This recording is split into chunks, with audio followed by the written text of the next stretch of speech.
Buenas tardes, buenos días. A la hora que les toque vernos, los saludamos a toda la militancia de Nuevo León, de México, a los simpatizantes, también les damos la bienvenida. Ustedes conocen Charlas con la Militancia y tienen la intención de dar a conocer lo que pensamos los militantes de Morena, cómo vemos el partido y cómo vemos en este sentido el futuro de nuestro país. Estamos convencidos de que queremos la transformación del país, estamos convencidos de que estamos caminando en ese sentido y bueno, pues el día de hoy nos va a acompañar Raúl Río Valle, es un compañero de la Ciudad de México, muy, muy interesante las pláticas con él, le acabo de leer un escrito que hizo, tiene una visión muy que nos va a llamar la atención. No quiero ahondar en presentar a Raúl, porque me gustaría que Raúl nos dijera qué quiere que conozcan la gente de Raúl en datos generales. Buen día, Tomás Armas, gracias por la invitación. Un saludo a ti y a tu auditorio. Y bueno, pues yo soy Raúl Riovalle Uribe, originario de la Ciudad de México desde hace mucho tiempo, vecino del municipio de Ecatepec de Morelos en el Estado de México. Y bueno, pues parte, como bien dices, de la gran Ciudad de México, de la metrópoli, de la gran conurbación que es la Ciudad de México y una buena parte de los municipios del Estado de México. Eh, Soy licenciado en Sociología por la FES Aragón de la UNAM. Estudié la maestría de Historia Regional en la Universidad Autónoma de Sinaloa. Luchador social de toda la vida, y por la lucha social llegamos a la lucha política. Fui miembro de la Asociación Cívica Nacional Revolucionaria en su segunda edición, versión 1982. Posteriormente, en el Partido Mexicano de los Trabajadores con Demetrio Vallejo y Eberto Castillo. Y bueno, pues ya de ahí hasta la integración en el Frente Democrático Nacional en 1987 con el ingeniero Cuauhtémoc Cárdenas, fundador y dirigente del PRD. Ahí fui dirigente nacional, estatal, municipal. He tenido la oportunidad también de formar parte de diversos gobiernos, destacadamente en la Dirección de Asuntos Políticos en la Secretaría General de Gobierno, cuando la cabeza del gobierno de la Ciudad de México fue el ingeniero Cárdenas precisamente. Qué bien. Posteriormente, en el año 2000, secretario del Ayuntamiento en el municipio de Netzahualcóyotl, Estado de México, y finalmente en 2006 como director de Desarrollo Urbano y Metropolitano en Ecatepec, aquí en el municipio donde vivo. Y bueno, pues, ¿para qué te cuento de múltiples luchas sociales desde que era yo estudiante? Pero bueno, pues de ahí venimos. Sí, me doy cuenta que vienes en la línea de las izquierdas que les llamamos socialistas o de las izquierdas tradicionales de México, porque bueno, ya pasar por el PMT, ser de las gentes de Berto, de Demetrio, eso va marcando. Sabemos que Morena está integrado de distintas líneas, una de ellas es las izquierdas socialistas, las izquierdas tradicionales, luego viene este otro grupo importante me decía alguien, los priistas que se quedaron en donde debían de estar y los otros se movieron a la derecha. Yo creo que hubo priistas que siempre tuvieron el pensamiento más de izquierda y se jalaron, se salieron del PRI. Los otros se acomodaron fácilmente con el PAN y siguieron viviendo. Luego en el 2006 nos vamos a encontrar a los obradoristas, que son otra afluente de lo que ahora es Morena, y en el 17, bueno, ya tenemos una llegada de gente molesta, gente que fueron lastimados por el neoliberalismo completamente y que se volcaron a favor de Morena. Pero yo te quiero preguntar a ti, tu llegada a Morena debió de haber sido en el proceso de la separación de Andrés del PRD. Bueno, es que en el Estado de México tenemos un proceso anterior. En el momento de la ruptura política en el 2008, cuando el IFE y el Tribunal Electoral le roba la dirigencia del PRD, Alejandro Encinas, y se le entrega a Jesús Ortega después de un tortuoso proceso de meses, desde marzo del 2008, que fue la elección interna, mediados de marzo, hasta mediados de noviembre, que finalmente se resuelve la crisis de dirección del PRD a favor de Jesús Ortega, pero por la intervención del Tribunal Electoral. Que algo similar haya pasado recientemente, bueno, pues la historia se repite, decía Carlos Marx, pero una vez como comedia y otra como tragedia. Y no sabría decirte cuál fue la comedia y cuál la tragedia, pero bueno, de ahí venimos, porque ese es el momento de la ruptura política de lo que después fue el obradorismo, que no la ruptura orgánica. Todavía cursamos el 2009 y es ahí donde se da un gran rompimiento entre el obradorismo de base y la cúpula chuchista en el Estado de México, de tal manera que después de haber tenido una participación electoral exitosa en el 2006, 3 años después, en el 2009, es la debacle total, porque el obradorismo de base, pues participamos en las candidaturas del PT y de Convergencia en aquel momento por la disputa de la dirección del partido primero, del PRD, y después por la disputa social y electoral que se dio.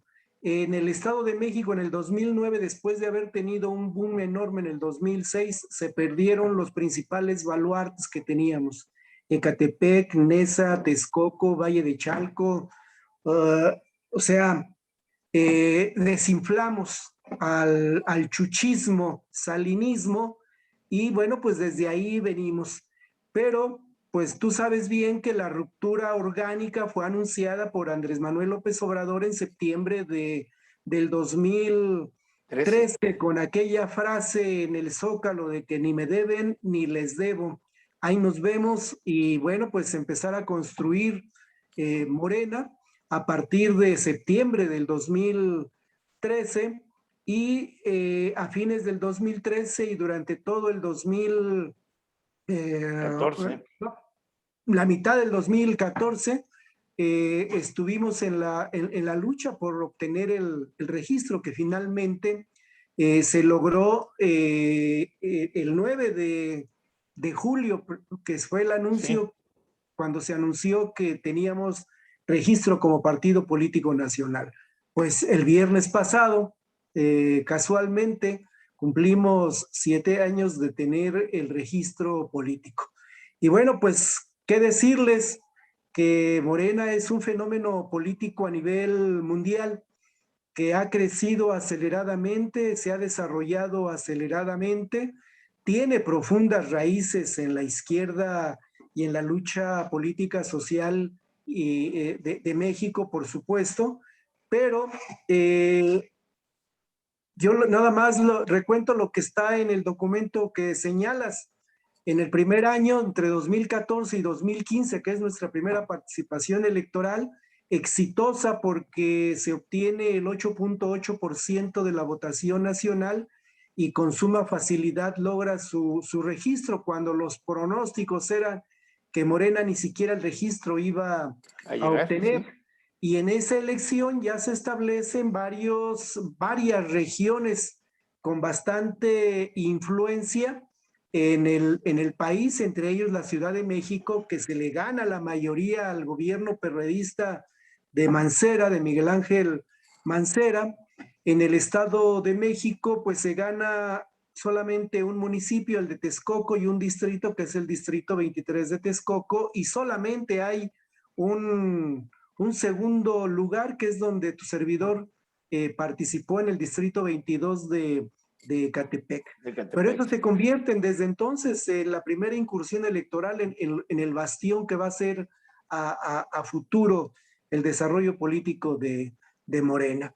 Pero en el 2016 se duplica el porcentaje de participación cuando hay, no es una elección nacional, es solamente en algunos estados, pero la votación, digamos, nacional de Morena pasa del 8.8 al 16-17%, que fue el porcentaje máximo que tuvo el PRD durante casi toda su vida. Cuando estábamos de buenas, pues estábamos en el 17%, y solo en las coyunturas presidenciales llegábamos al 20-25% con el ingeniero Cuauhtémoc. Con Cuauhtémoc, sí.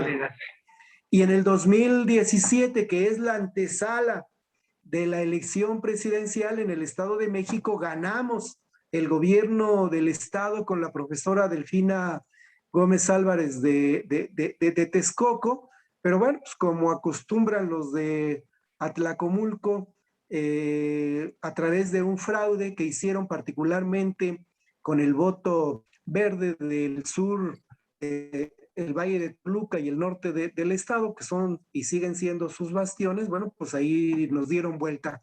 Pero esa fue la antesala, y realmente el anuncio de que íbamos a ganar el Estado de México fue un movimiento nacional previo que todos conocimos a raíz del gasolinazo.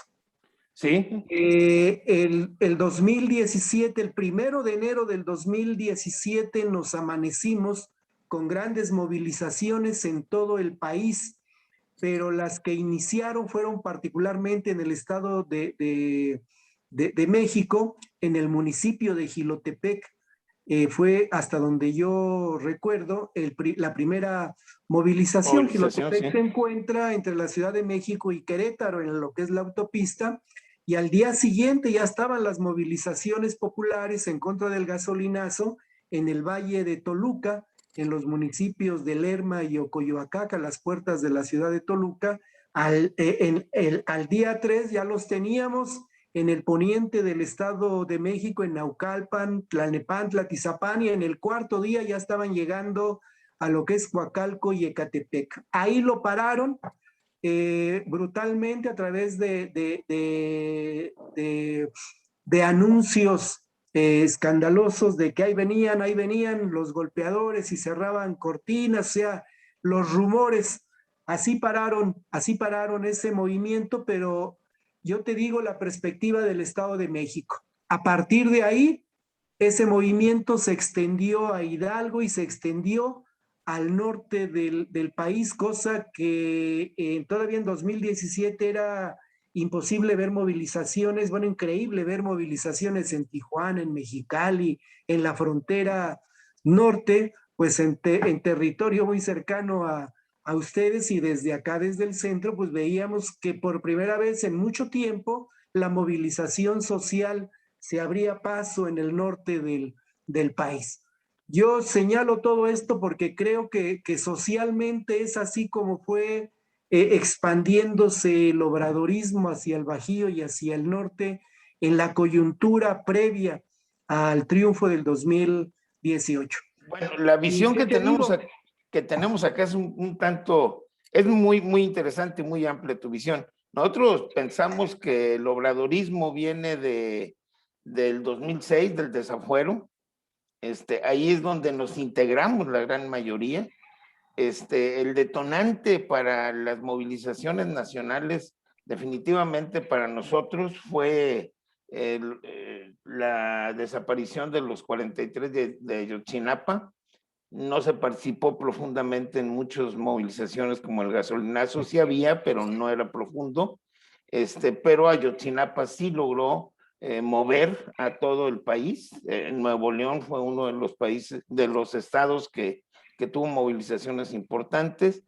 Otra de las movilizaciones importantes que se dieron acá en Nuevo León es el caso de la reforma educativa.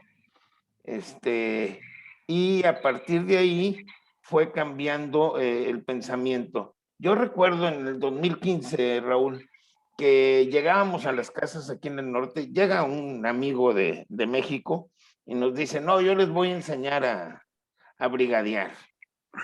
Y llega y entra una colonia, entramos a una colonia, y dice, bueno, vamos a empezar, llegamos a las casas, dejamos el volante, lo citamos en la plaza y ahí hacemos una plática general con todos. Y nos le quedamos viendo, pues bueno, es el que sabe.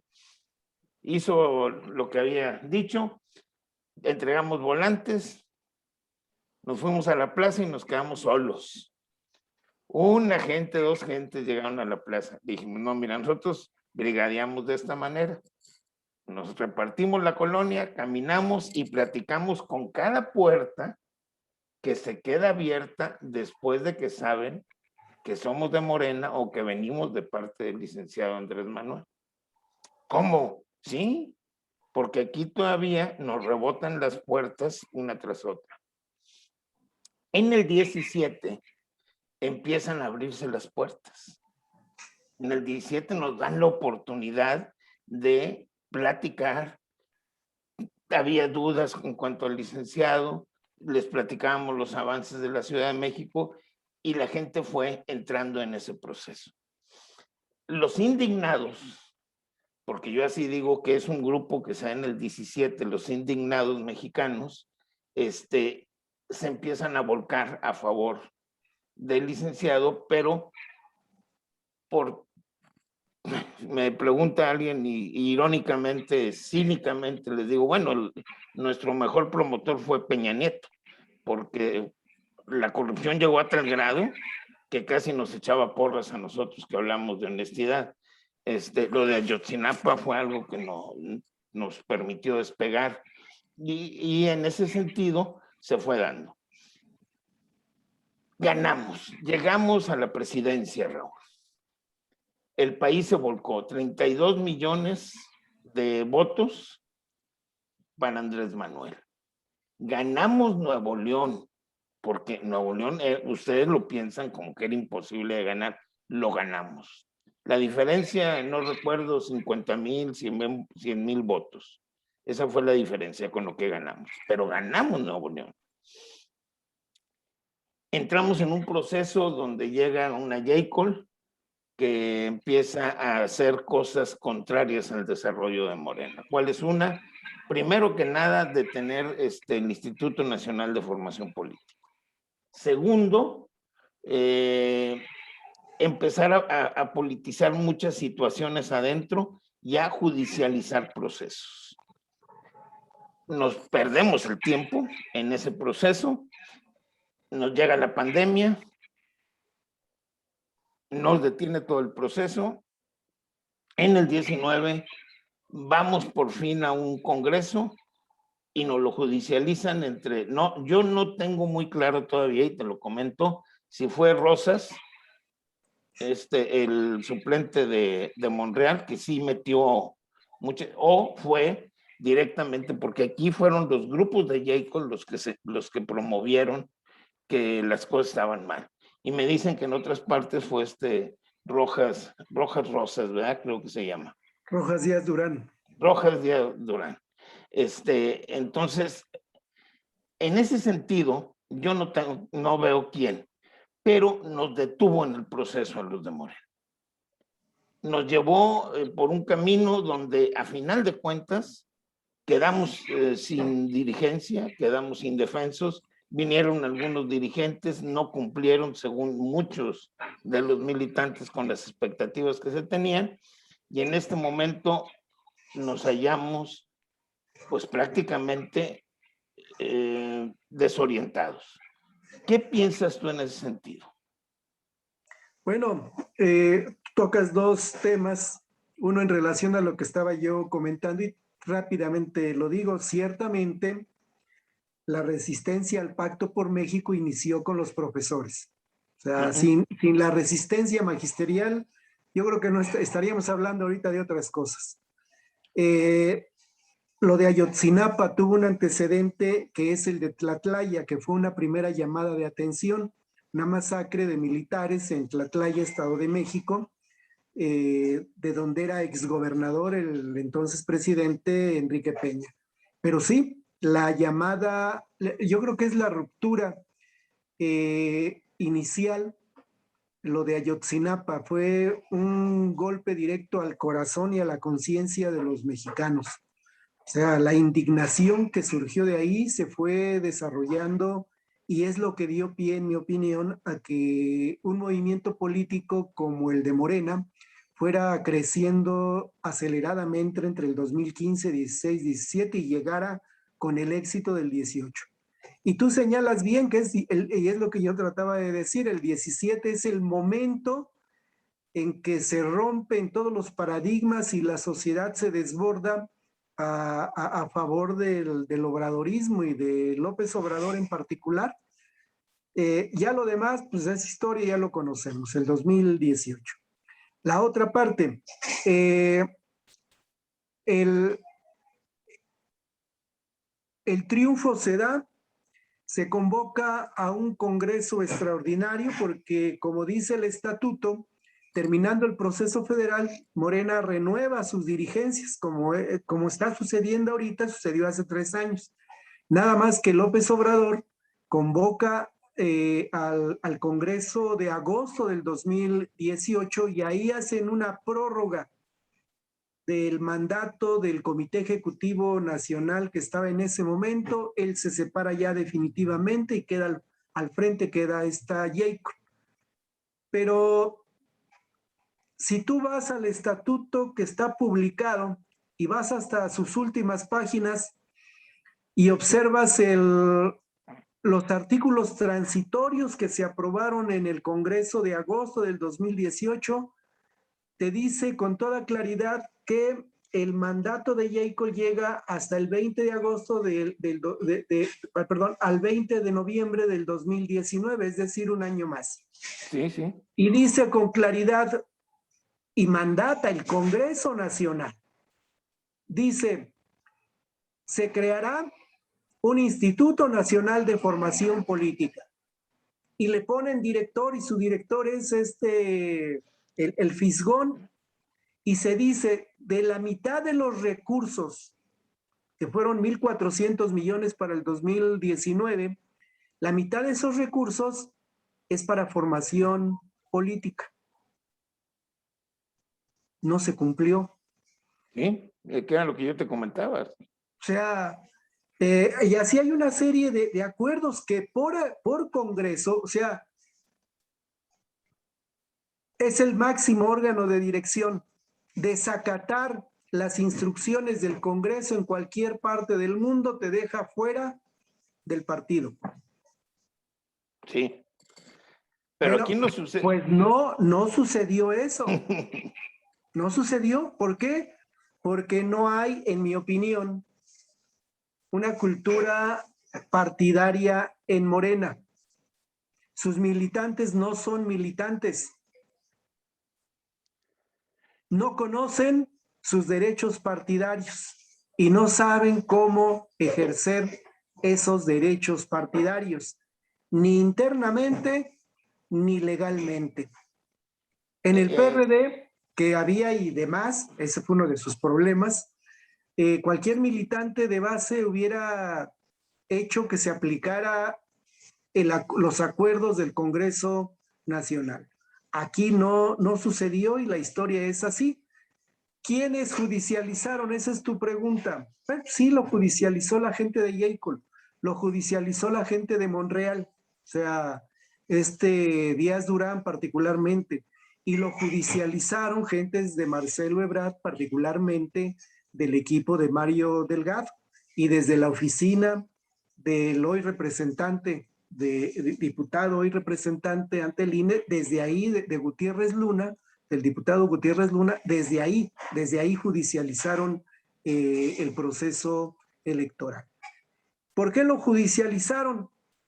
Pues porque iba avanzando el proceso entre el 70 y el 80% y ellos tenían minoría. ¿Por qué? Pues porque tu pregunta inicial es dónde estaban los actores políticos en el momento de la fundación y de construcción de Morena. Bueno, pues Monreal no estaba muy metido. Delgado, pues era senador del PRD precisamente, o sea, andaban en otras cosas, cerca del obradorismo, sí, cerca del obradorismo, pero andaban en otras tareas y no en tareas militantes ni de construcción de Morena. De O sea, Morena. judicializaron el proceso porque no tenían oportunidad de tener mayoría ni remotamente. Bueno, judicializan el proceso, lo hacen exitosamente para ellos, tiran el proceso electoral e impiden que Morena elija a sus dirigentes, renueve a sus dirigentes tal y como está establecido en el estatuto. Sí, bueno, es en ese sentido que vamos llegando a algo que a mí me interesa tocar, nada más que Chihuahua. Una mala noticia. Llevamos 24 minutos y no hemos podido dar el segundo paso. Y el segundo paso sería empezar a platicar de la reunión nacional que hubo el día de ayer del Frente Nacional de Militantes de Morena, que por cierto fue un éxito. Se lograron juntar una buena cantidad de gente, 220 fueron la mayor, en 5 días, porque realmente fueron 4 o 5 días lo de promoción que se tuvo, lo cual nos habla de que hay muchas inquietudes en ese sentido. Hay mucha expectativa. Y hay mucha expectativa. Hay algo que me deja a mí aquí algunos huecos de lo que estabas comentando. Bueno, primero, antes de continuar, preguntarte si estarías dispuesto a obsequiarnos otra media hora. Sí, no te preocupes. Correcto. Entonces, adelante. Déjame hacer un comentario. Tú hablas de que no hay, entre los morenos no hay militancia. Bueno, no, vamos cultura, a decir cultura que, militante, cultura de militante. cultura militante, correcto. Vamos a decir que, acordémonos, Morena, incluso dentro del PRD, eran acciones electorales. Cada 3 años sabías que ibas a salir a la calle a trabajar por una elección. Y cada 3 años. Hacemos Morena, muchos luchamos porque no fuera partido, muchos luchamos porque no fuera, se nos convence y se nos dice que la mejor vía es hacer el partido para poder acceder a niveles de decisión. Y bueno, entramos, pero no perdimos la cultura. De hecho, el 15 y todavía la llegada al 18 fue un comportamiento electoral. Tú lo dices en tu escrito, el crecimiento de Morena es exponencial, es tan rápido que no nos da tiempo de formarnos, de educarnos. Y en ese sentido, nosotros no tuvimos esa formación partidista, siempre fue electoral, siempre fue de movimiento. Y luego lo del movimiento lo perdemos porque dejamos de participar. Cuando Andrés llega a la presidencia, dejamos de participar en las luchas sociales, en su mayoría. Y en ese sentido, bueno, nos fuimos envolviendo en las luchas, válgame, así entrecomillado, por el poder. Y ese es lo que más nos ha estado afectando, porque ahorita tú volteas y ves el consejo, ves el comité y ves luchas de poder. No ves pensamiento unificado en función de Morena. Y esto te hago el comentario, ¿por qué? Porque quiero dejar algo para la próxima media hora puesto. El día de ayer nos tocó ver cómo la militancia que estuvo con nosotros, el sentir nacional, fueron más de 18 estados, el sentir nacional, cómo está en función de la recuperación del partido, muy molestos con las acciones de Mario Delgado en general, y la búsqueda de algo de lo que todos hablamos y habría que preguntarnos cómo llegar, que es la unidad de Morena para lograr esa transformación y ese recuperar al partido. Mira, quedan 2 minutitos. vamos a proceder a empezar el otro programa. Por lo pronto, pues quiero agradecerle a todos los que están por aquí. No se pierdan. Mañana vamos a continuar con esto. Raúl tiene una visión muy interesante, muy institucional, podemos llamarle así, de lo que es Morena. Y eso es lo que me gusta cuando escucho y platico con Raúl, es esa visión institucional que a veces sí a nosotros los militantes de Morena nos falta. Por lo pronto, Raúl, te veo en un momento más y a la gente les digo hasta mañana. Muchas gracias y sigan compartiendo estos programas porque queremos que penetre la idea de los morenistas entre la población de este estado y de la República. Muchas gracias y hasta el rato.